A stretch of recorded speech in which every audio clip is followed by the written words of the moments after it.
அஜித் சாருக்கு நன்றி சொல்லணும். 18 இயர்ஸ் கழித்து சார் கூட ஒர்க் பண்ணுற ஒரு சான்ஸ் கிடச்சிது.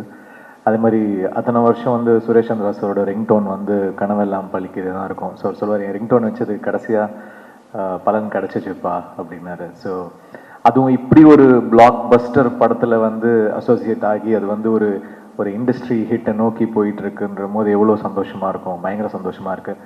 All thanks to Ajith sir. And of course Adhik இல்லைனா இது நடந்திருக்காது. ஆதிக்கோட வந்து இது எனக்கு ஒரு hat-trick. Trisha Nayanthara, Mark Antony, good bad ugly. So 3 படமாக ஒரு காம்பினேஷன், டைரக்டர் கம்போசர் காம்பினேஷனாக ஒரு 3மே பிளாக் பஸ்டர் ஃபிலிம்ஸு, டிஸ்ட்ரிபியூட்டர்ஸ் பயங்கர ஹாப்பியான படங்கள். So thanks Adhik.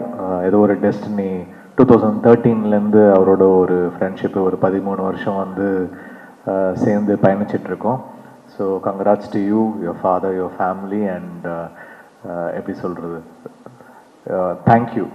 அதுக்கப்புறம் producers Ravi sir, Naveen sir, உங்கள் ஃபஸ்ட்டு படம் சென்டிமெண்ட்டாக ஒரு பெரிய பிளாக் பஸ்டர் ஆகிடுச்சு.